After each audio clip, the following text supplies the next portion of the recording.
Hello, everybody. Welcome to what used to be called the third part of How to Innovate with Confidence.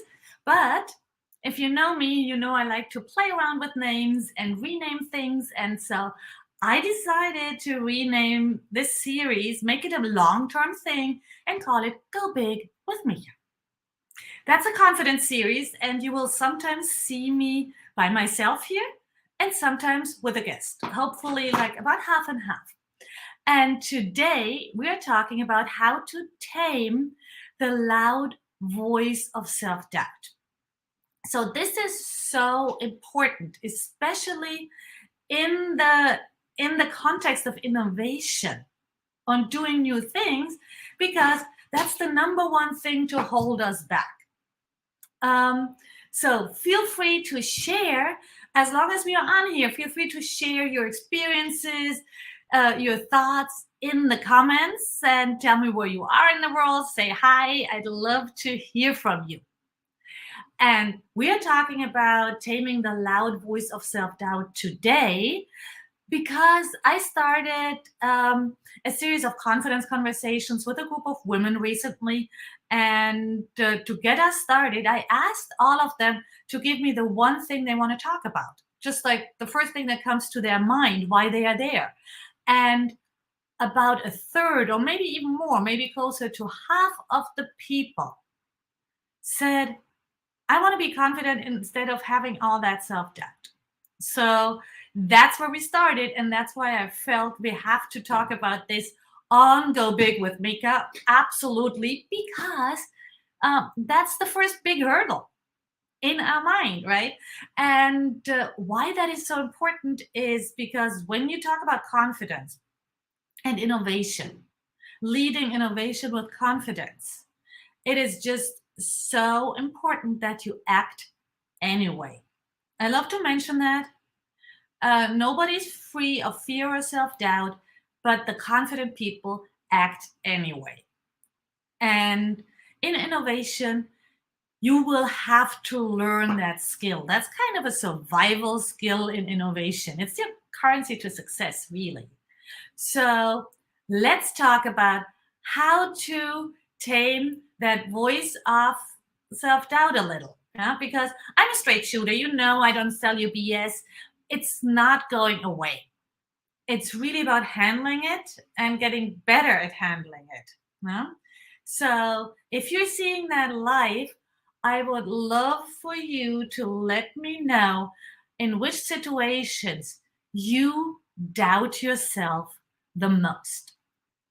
If you're on the live, drop something in the comments. But I'm just talking about myself. For me, I doubt myself the most when something reminds me uh, that I don't belong, or that I feel I don't belong. This is not about someone telling me I don't belong. It's really just what happens in my brain, that sense of I don't think I belong here. And that can be, for me, it's often happened in connection with, yeah, moving to a foreign country, um, working in a foreign language. But it can also happen with being surrounded by very smart, very interesting people. I'm like, what am I doing here? So that is where my voice of self doubt gets loudest. It might be different for you, huh? But what we probably, when you think about it, if you see the replay, write something down first before listening. Maybe stop the video for a second before you listen to what I'm saying right now. For most of us, that voice comes up when we are facing new challenges. Oh, yeah, Victoria, thank you. Being intimidated. Yeah, yeah. When something scares you, that fear and self doubt are like twins. And when you feel intimidated, that can be by new people, that can be by a major challenge, but that's where our brain starts the alarm bells. That's basically what's happening. And I want you to know that everybody has that happening. Huh? It is really about how we can quiet it down and act anyway. This is really what it's about. It's always, thank you for throwing in the chat being intimidating, because it's always rooted in fear. There's some kind of fear. And it can be all types. It's really what we find intimidating or scary is very different, right? Just think about how you move in a foreign city and how that person who is from there moves through the city. Huh? You are probably a lot more watchful, especially in the dark, especially if you feel insecure, and the person who is from there just knows. They know how it's supposed to look. They know which areas might be a little dangerous or which are not, even though maybe it's dark and the streets are empty, or all these things. So the fear itself might be very different, but it's always there. But the one thing I want you to know too, this thing that tells us, oh, you're not good enough, you can't do this. Absolutely not. That's just a thought. Huh? And one of the most beautiful and most important thing maybe is that you can change your thoughts. You don't have to believe them. Yeah? We can change our thoughts. It's pretty easy. You can choose what to think right now. If I tell you, oh, please think this is a wonderful day, you can totally think that. Huh? You can as well think this is a horrible day. Your brain can produce that thought at any moment. So there is where your choice comes in. No? Because we all have circumstances, and some may suit us a lot better than others. I mean, obviously, but um, what we think about them is really in our control. We've all seen people respond in not very positive ways to situations where others kept their calm, were supportive, and that's a choice. So that's where this piece comes in. It's like, I can change my thoughts, no? But before we go there, why do our brains do that to us? That fear, that alarm bell. Now, just very briefly, it's what the lizard brain, the part of our brain that we literally share with lizards. Mhm. That's what that part of our brain is there for. Because lizards, I mean, there's not that much going on in those brains. There's pretty much going on survival or not. All right. Fight, flight, eat, be eaten. That's about what is going on in those brains. And we have that part of our brain too. It's the oldest part of our brain. And that part is really only about survival. It's about survive, not thrive. Yeah. So think about it. That part, like that alarm, when I say alarm bell or something, think about being in I don't know, a bar maybe, or and the fire alarm goes off. Hmm? 99 times, I mean, every bar owner or cafe owner or whatever restaurant owner will tell you, 99 of 100 times, that's just some idiot stepping out through the back door. So it says, hey, this is an emergency door, don't step through here. People will, and then it triggers the alarm.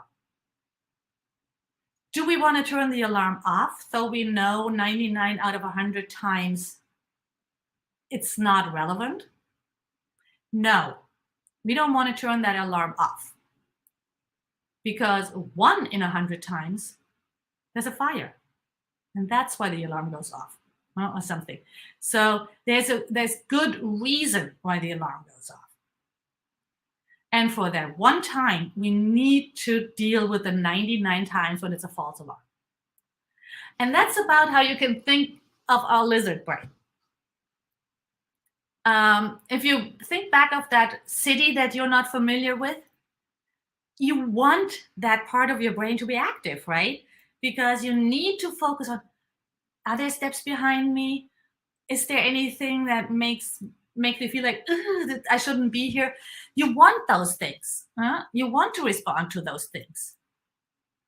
Unfortunately, the same thing happens when you, I don't know, maybe have a one-on-one with your boss, maybe enter a networking meeting and don't recognize a face.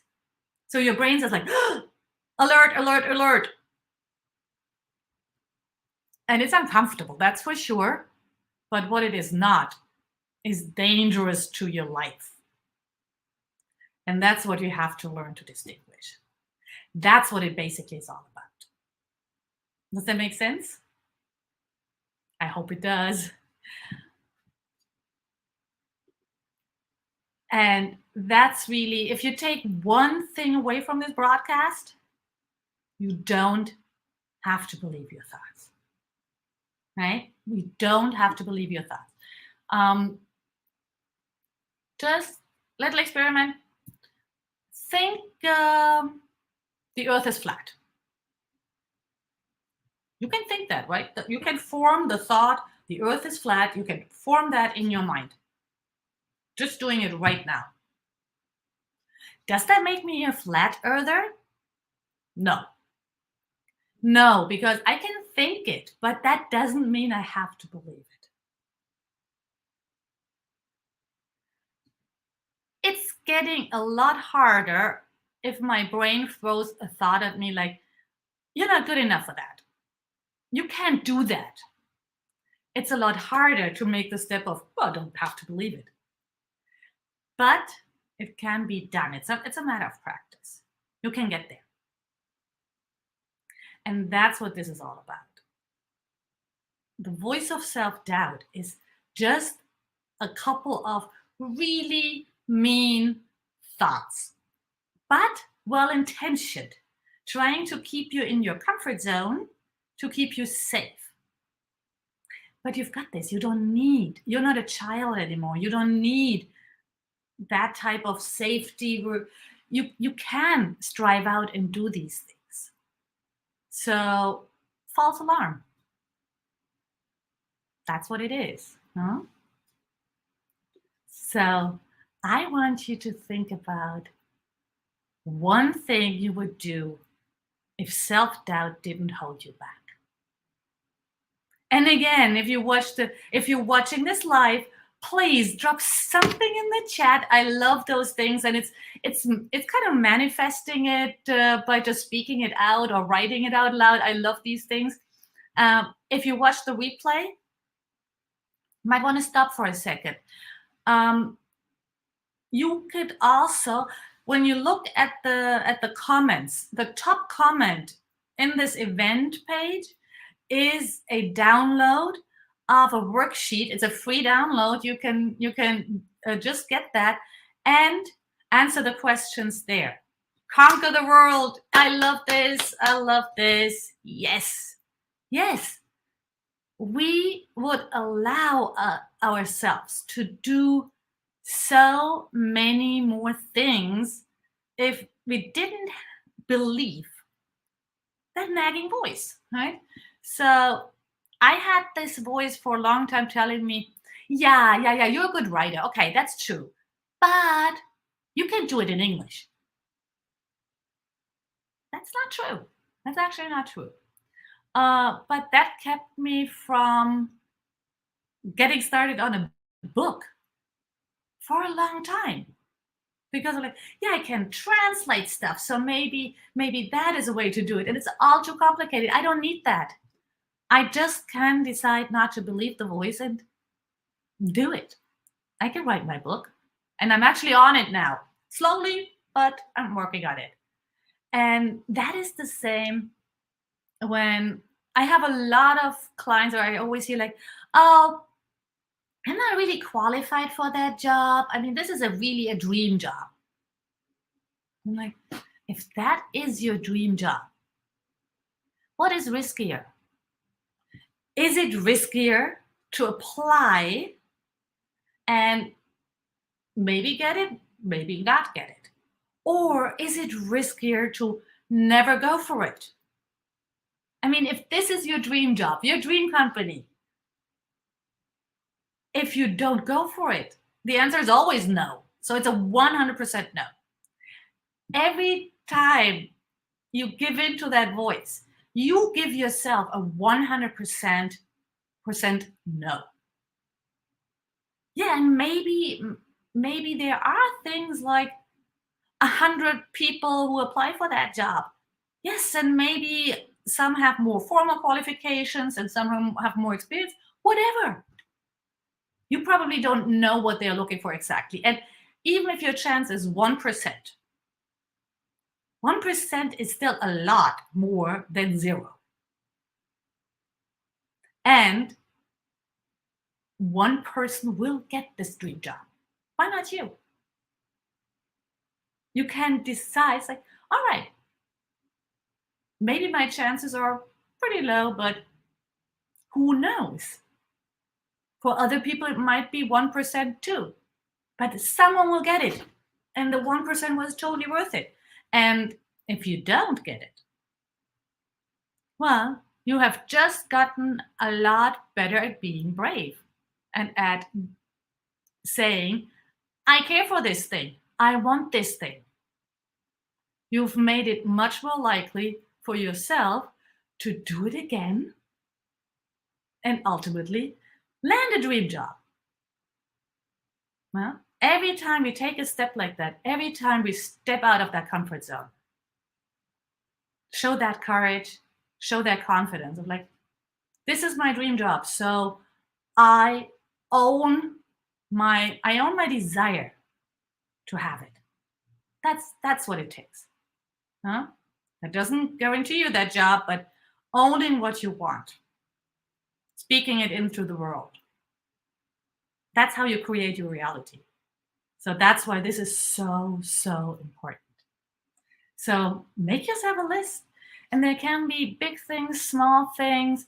Doesn't matter. No, it's nobody's concern but yours. You know, what you put on that list. But please, and even if you just take 1 minute, write down a thing or two or three or 10 or 100. Huh? Just to show yourself, yes, there are things I want for myself. And hell yes, I deserve them. That's where we start. Okay. If you have any questions or comments, please drop them in the chat. If you're watching the replay, reach out to me after. Also, if you're struggling with the worksheet or want some more explanation, always reach out. What I wanted to do in the second half of this live was sharing 5 steps that you can take right now to start taming the voice of self-doubt. As I said, taming, right? This is not about the voice going away. This is really about taming. So, 5 steps you can start on right now. First one, you can do this. Acknowledge it. That sounds like a no-brainer, but it isn't, because if you're honest with yourself, we like to just ignore that voice. Like, it is important. We can only deal with something if we really acknowledge it. I was like, yeah, that's what's happening, and that's what's happening right now. Okay. I'm beating myself up. I hear it. It's like, okay, this is the not good enough thing happening in my head. That acknowledgement is so important. That's where you start. It is not comfortable. Of course it isn't.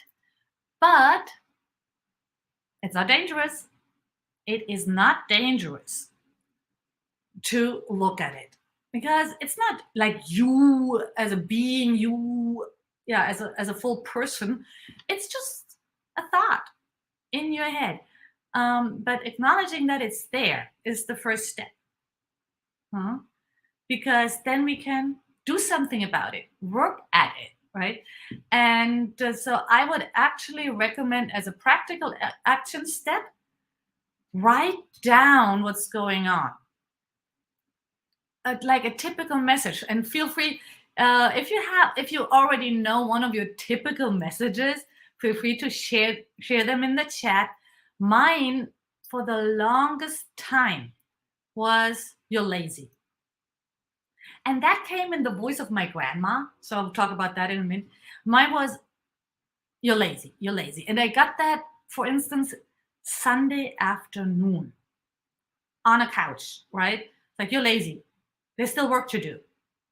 And I am. I mean, I would say I'm pretty hardworking. I actually love working so much that I sometimes really have trouble getting myself away from my desk and from my conversations. But it turned up so it came up so often that I realized, okay, this is a problem. This is a problem because this is actually keeping me from giving my body rest, giving my brain rest, doing that, right? So acknowledging is the first step. So start with one that comes up regularly. No? It's like, oh, that again. Hmm? And then look into where it's coming from. Identify the messages of that voice of self-doubt. So I want to give a caveat here. If you had a very traumatic upbringing, childhood, you please don't just go ahead and self-analyze here too much. Do this work with a professional, with a therapist. Uh, um, if you had a regular childhood, of course, I mean, stuff happens, but then you can look at this by yourself or with a friend or with a coach. But I want to make that distinction. If there's trauma in your past, please do this with a therapist. For the rest of us, look at it. So I said, I'm sticking with my example of "you're lazy." I actually kind of hear that in my grandma's voice. Maybe not this exact phrase, but something about like, there's still stuff to be done. And oh, you went out last night, so you can as well get up early, which doesn't make any sense. Huh? That is something. I mean, my grandma, that was like a very German thing. Huh? Who stays out late can get up early. Doesn't make any sense, but I have that really in my big backpack of, I don't know, messaging. So what we are dealing with here is me having a message from a woman. I mean, she was kick-ass. My grandma was a widow in 1947, suddenly with two children in Germany, in war-torn Germany. I mean, and decided to scale her business. I'm a widow. I have two children. I need to scale my business. It's crazy to even think about that. That was her logical choice. And she never remarried, though she had a partner later, because back in that age, I mean, even up until I think 1972, women did not have a right to their own bank account or holding a job without their husband's permission. My grandma would have lost her business to her husband if she had remarried. And she said, like, hell no, this is mine. So this woman, with her heart, having lived through two world wars in a country that was at the midst of it, of course, she had a very different attitude to, I mean, the concept of work-life balance would have never even occurred to her. That's where my messaging comes from. Does that serve me now? No, not anymore. Huh? So that's really something where, and that's Louise. Hi. Yeah, that's where you're getting it, right? The conscious thoughts and the unconscious beliefs, because we are not aware. Yeah, I'll just read that. So often we are not even aware of what feeds that voice. The habits, I suggest, yeah, to pinpoint what's going on. So thank you for that question, Louise. My first habit that I'm working on right now is meditation, mindfulness meditation. And I am really a person who, if you hear that and you're like, I can't meditate, I am very high energy. I'm very restless. So I really have a hard time sitting on my butt on a cushion for 5 minutes, especially if there's nothing else going on around me. But that's exactly where I realize where the messaging comes from, and was like, am I really thinking this? So right now I'm on an 81-day meditation streak, uninterrupted, and I'm extremely proud of myself for that. And if I can do it, you can do it too. It's not about not thinking, but it's about that moment where you realize you're thinking. And then you just go back to your breath or whatever your anchor is. And I feel by doing that every morning, and often it's really literally 5 minutes, because I'm like, I want to start my day. I'm excited about my day. Um, Even the 5 minutes. I mean, I do that like 20 times in those 5 minutes, like, oh, distracted again. That's the training that helps me uh, really kind of realizing a lot more. First, oh, I'm doing that thing. The worry thing, I'm doing that thing, or the beating myself up thing. And the identify the message, and also the next step, to create space between me and that message. That usually for me happens in my habit step 2: meditate, journal. And when I journal, I allow myself first to just like blur out whatever is in that restless mind of mine. But then I usually go to, how do I want to feel today, and what do I need to think to feel that way. Mhm. So let's say I want to feel confident today. I want to feel joyful. And then consciously going there. What makes me feel confident today? What makes me feel joyful today? Calm.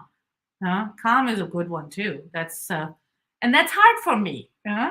But I do it so often that I have gotten a lot better at it. And I realized that creating space can be a small space. So if you are familiar with The Artist's Way by Julia Cameron, is it? Yeah, Julia Cameron. I have it in my bookshelf over there. She's very strict about 3 pages journaling first thing in the morning. Started that, loved it, and then I fell off the wagon. Why? Because that's too strict a corset for me. Now I do 1 or 2 pages, because that's a time frame I find more easily. And I do it early in the day usually, but it's not necessarily the first thing. And so create that space in a way that is easy for you. Really, the easiest way. And I can't tell you how to, I mean, we can talk about it, but you know what's the easy way for you. Let's say if you have 2 children who are small and get up super early, probably early morning is not the best time for you. It's the best time for me, because my husband sleeps and my dog can hold it a long time before we have to walk. So I have that hour. Huh? For you, it might be at a totally different point in the day. And then that's the next step that's important. Can you, when you identify those messages and you create the space to sit with them, can you decide against them? Or do you want to decide against them? It's actually, that can be harder than that sounds. Again, it sounds like such a no-brainer that you want to let go of a thought like, I'm not good enough, I'm lazy. It's like, of course you want to get rid of that thought. But there's a lot that comes into play here, right? Often those messages are very connected to the people who shaped our early life, like me talking about my grandma.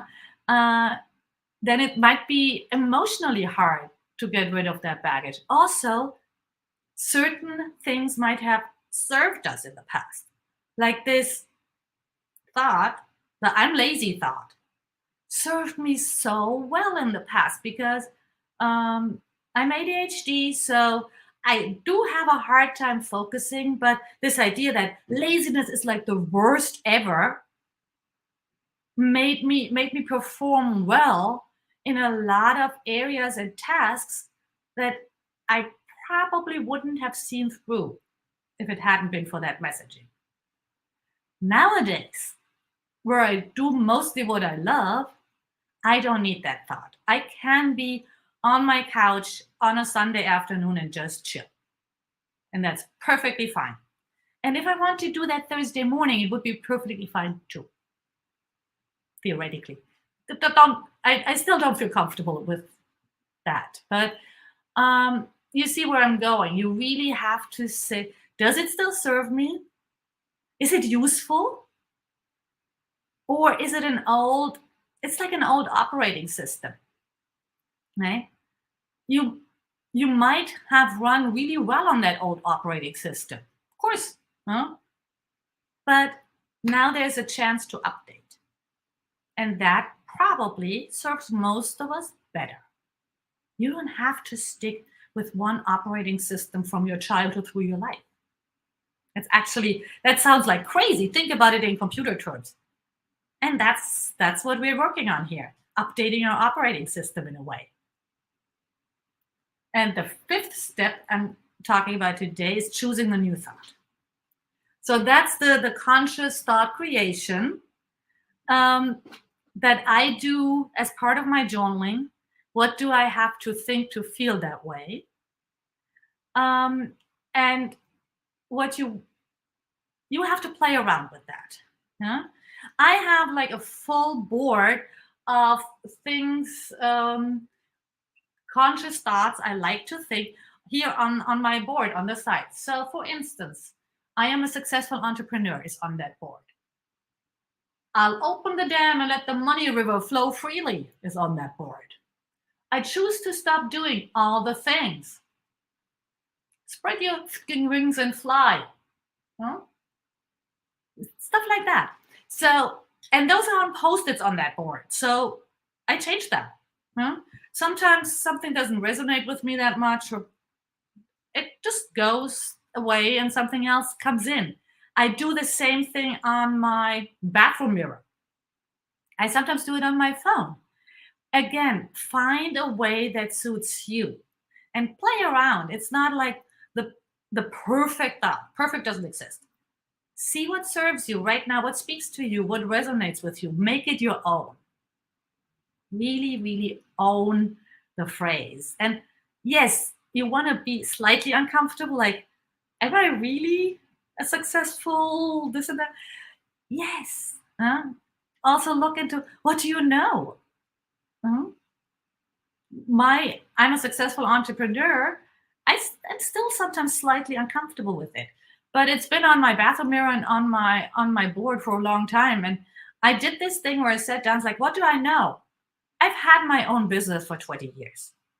That in itself is a success. And then I wrote other things. I have a team. I've made X amount of money, and so on and so on. So booster that thought that you're choosing.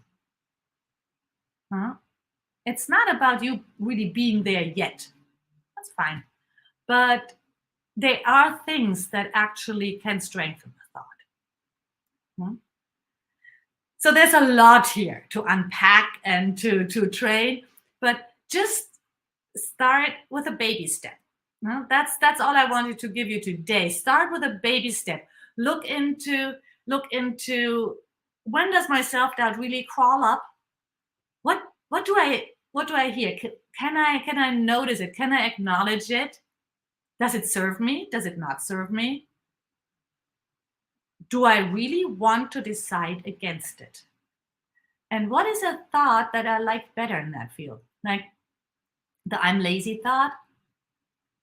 I replaced that while I was working through it actively with I give my body a chance to rest. Or no, it was I respect my body's need for rest. And that has become a pretty normal thought for me now. And I don't feel burdened anymore by what will people think of you? Oh my God, you can't cancel, you can't bail out, you can't not do it. Yes, I can. So that's in a nutshell how that process works. Love to talk more about it with you. So feel free to get on a call with me, either a coffee chat or also a complimentary 30-minute coaching experience session, whatever you feel like. Or email me, reach out. Again, I wanted to point you to the in the chat. First comment in the chat has the link to the free worksheet. Download that, and I will continue now, and will make that a regular series now. The Go Big with Mika, and I'm very excited. I have already lined up a few really, really great guests, and I'll see you next Thursday. Have a good rest of your week. Bye bye.